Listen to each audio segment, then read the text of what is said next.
유다의 계보가 계속 이어지고 있어요. 2장에도 유다의 후손들, 또 3장에도 유다의 후손들, 4장에도 유다의 후손들이 나오고 있습니다.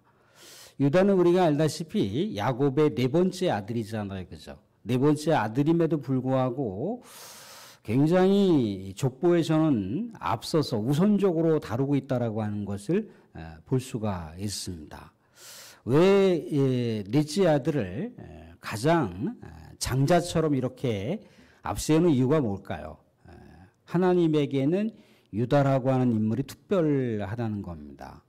또 그도 그럴 게 그의 아버지 야곱이라고 하는 사람이 아들들을 축복을 할 때 이 유다의 통치권, 유다의 후손들이 계속해서 수많은 백성들을 다스리게 될 것이다라고 하는 축복과 더불어서 그의 메시지를 통해서 예언하고 있는 내용이 그대로 하나님께서 성취해 가고 있더라는 거죠.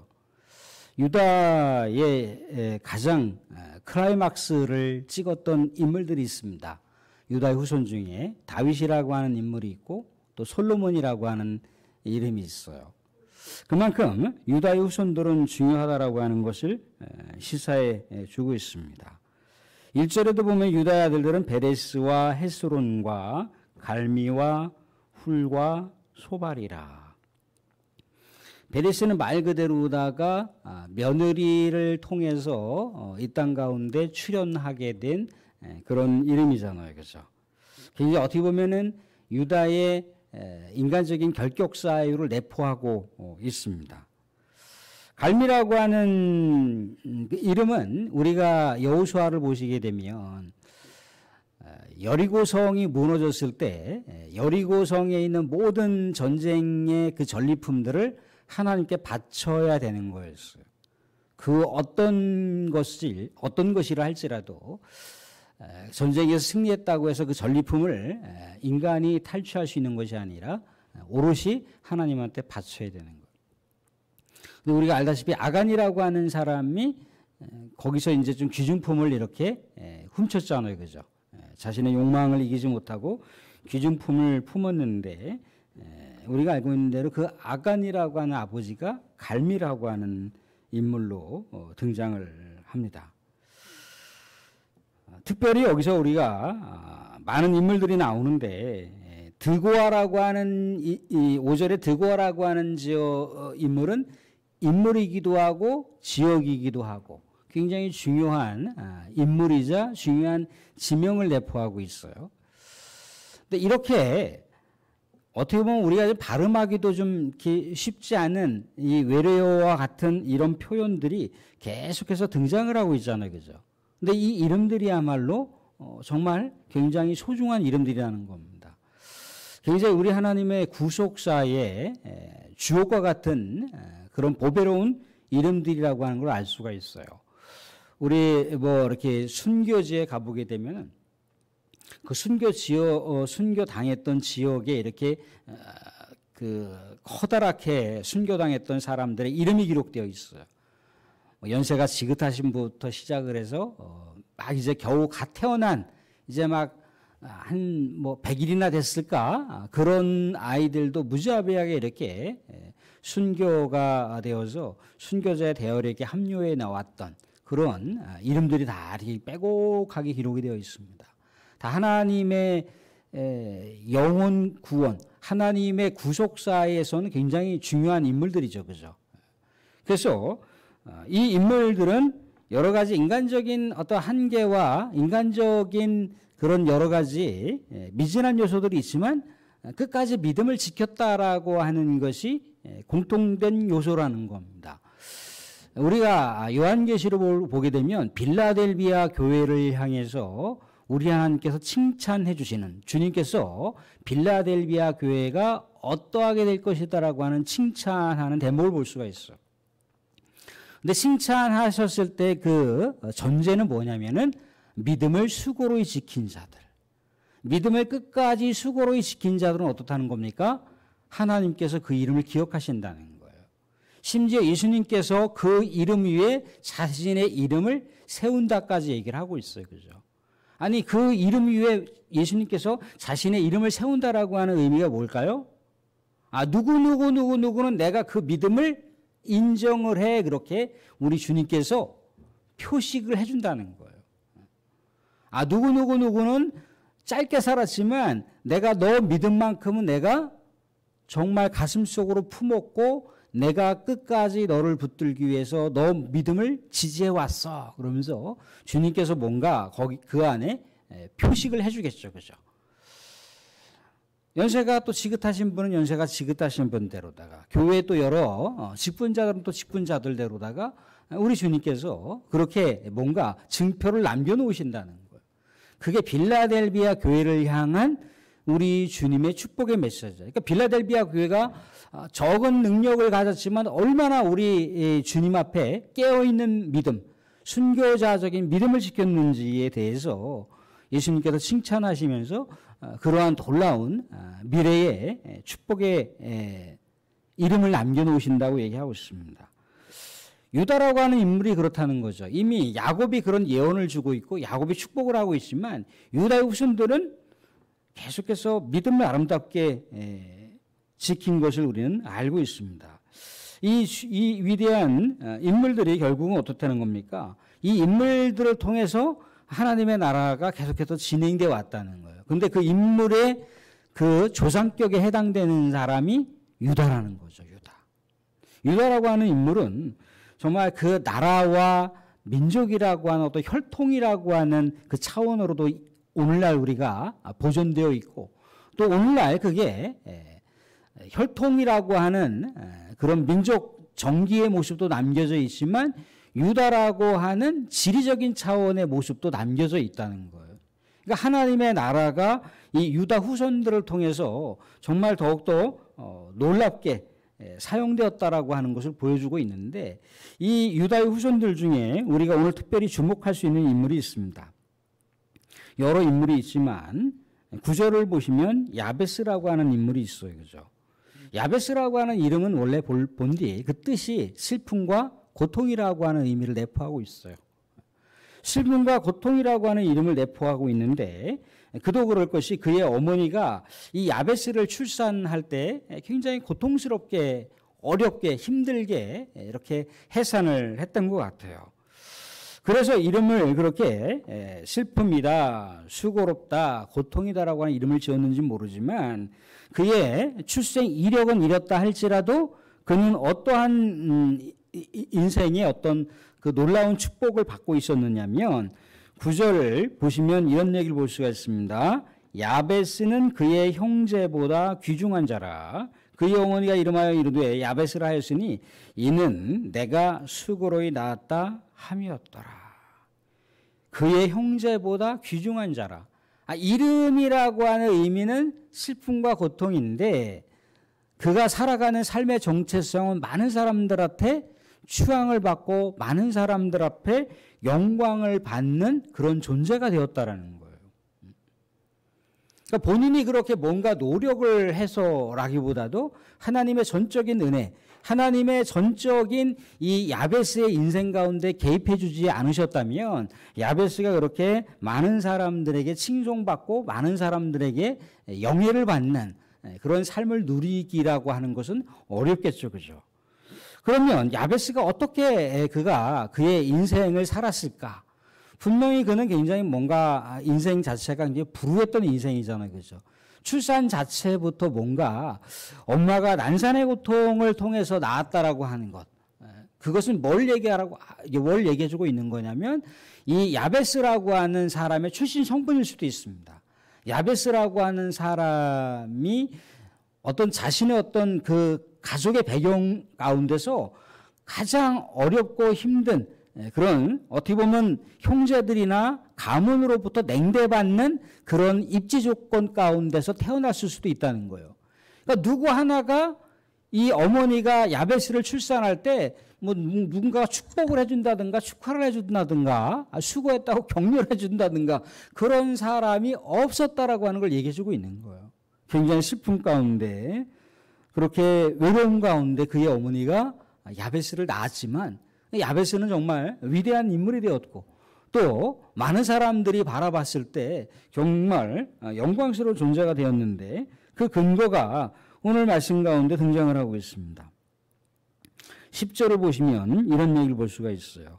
야베스가 이스라엘 하나님께 아뢰어 이르되 주께서 내게 복을 주시려거든 나의 지역을 넓히시고 복을 주시려거든.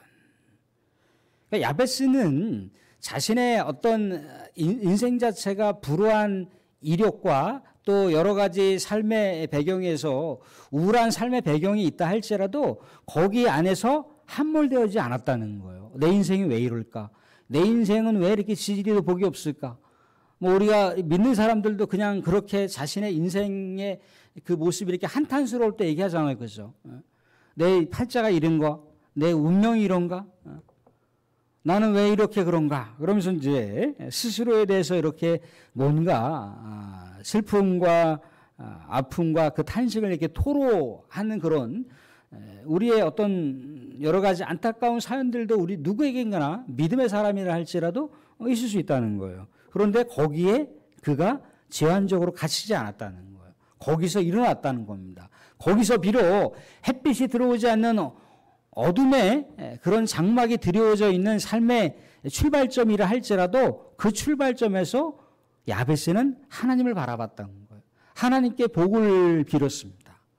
이 복이라고 하는 것은요, 그저 그렇게 세상 가운데서 자신이 뭔가 많은 사람들을 따라가기 위한 그런 복이라기보다도 이 축복의 근원자 하나님에 대한 임재, 하나님이 늘 언제나 자신과 동행하는 그런 간절한 축복을 바랐겠죠. 그죠? 이 복이라고 하는 바라크라고 하는 개념이 그렇습니다. 하나님이 늘 언제나 그 사람에게 동행의 역사를 주시는 것, 늘 언제나 그 사람의 삶 속에 개입해 주시는 그 복을 얘기합니다. 그러니까 야베스가 자신의 인생 처지가 극한의 모습으로 많은 사람들에게 주목받지 못하는 그런 변두리 인생을 살아간다 할지라도 그런 그 자리에서 하나님의 축복을 늘 언제나 기도했다는 거예요. 하나님, 제가 비록 이러한 삶이지만 하나님 나에게도 하나님께서 축복을 해주신다면, 나에게도 늘 언제나 인생 가운데 이 어둠 가운데도 우리 하나님께서 빛으로 나를 비춰주신다면, 세상에 많은 부귀영화와 이십양명을 누리고 있는 사람들이 많지만 우리 하나님께서 나에게 근사한 축복을 주신다면 얼마든지 그런 사람들을 부러워하지 않고 하나님이 내 인생의 주관자임을 고백하면서 살아갈 수 있을 텐데요 라고 하면서 그렇게 야베스는 하나님을 의지하고 하나님을 앙망했다는 거예요. 이게 축복의 근원이 되다는 겁니다. 그래서 오늘 말씀 가운데 세 가지를 기도를 합니다. 나의 지역을 넓히시고, 예전에 우리 버전은 나의 지경을 넓히시고 그렇게 되어 있어요. 뭐 같은 말이긴 하지만 나의 지역을 넓힌다는 건 뭐겠습니까? 자기의 삶의 어떤 배경의 그 우울한 삶의 그 모습들이었잖아요. 그죠? 그런데 우울한 어떤 삶의 지역을 넓혀가면 어떻습니까? 새로운 삶의 역사가 펼쳐지는 거죠. 그죠? 새로운 삶의 비전이 생기는 겁니다. 새로운 삶의 동기부여가 생기는 거예요. 자신이 비록 머물고 있는 공간은 정말 어떻게 보면은 사생아처럼 그렇게 살아갈 수밖에 없는 어떤 인생 배경이 있지만 이런 인생 배경이 아니라 정말 우리의 하나님께서 마음껏 축복해 줄 수 있는 그런 지경을 자신에게 허락을 해달라는 거예요. 자신이 갖고 있는 달란트와 재능들을 마음껏 활용할 수 있는 그런 지역과 그런 사람들을 만날 수 있게 해달라고 하는 그런 축복의 내용과도 같다는 거죠. 야베스는 어쩌면 조상으로부터 받은 땅이 극히 제한될 수도 있습니다. 어쩌면 조상으로부터 받은 그런 유업, 조상으로부터 받은 그런 유물들이 별로 없을 수 있어요. 그렇지만 어떤 생각을 갖고 있는 겁니까? 부흥을 기대하고 있는 거예요. 자신의 인생의 부흥, 자신의 가족의 부흥, 자신의 가문의 부흥을 빌었다는 겁니다. 이게 나의 지경을 넓혀 주시옵소서. 내가 지금 뭔가 누구누구 어떤 사업을 하고 있습니다. 그러면 하나님, 내가 이 사업처를 넓혀서 더 크게 넓혀서 하나님 영광이 되게 해주시고 모든 이들에게 정말 평안과 기쁨을 제공할 수 있는 이 사업차가 되게 해주시옵소서. 수많은 사람들의 거래처가 하나님 정말 내 능력의 한계는 요만큼밖에 안 되지만 우리 하나님께 수많은 사람들의 거래처를 만들어 주시면 정말 이 축복이 우리 하나님께 영광이 되고 내가 살아가는 이 삶의 축복의 지경이 더욱더 넓혀지게 되면 또 다른 이웃과 우리 하나님의 교회를 섬길 수 있는 그런 축복의 길이 열리지 않겠습니까? 라고 하면서 지금 야베스는 삶의 지경을 넓혀달라고 하고 있어요. 축복의 지경, 영적인 축복의 지경 또한 넓혀달라고 그렇게 기도를 하고 있더라는 거죠. 두 번째는 뭡니까? 주의 손으로 나를 도우사. 내 능력과 내 지혜와 내가 이 세상 가운데 발휘할 수 있는 모든 여러 가지 삶의 방법론에서는 한계가 있잖아요. 그죠? 사랑하는 우리 교우들 중에는 정말 여름 떼학볕에 구슬땀을 흘리시면서 정말 농토를 정말 아름답게 잘 가꾸고 정말 우리 가을 추수의 그 극상품의 결실을 맺기 위해서 얼마나 분투하셨습니까? 그죠? 그런데 우리가 그렇게 많이 노력하고 애쓰는데도 불구하고 일기라고 하는 것이 뭔가 적절하게 또 일조량을 햇빛을 비춰주지 않거나 아니면 정말 햇빛이 비춰줘야 할 때 비가 갑자기 내린다든가 아니면 갑자기 따뜻한 온도가 계속 유지되어야 되는데 갑자기 차가운 날씨가 계속해서 반복이 되게 되면 농사를 정말 극상품 열매를 맺는데 많은 지장을 초래할 수밖에 없잖아요. 그죠?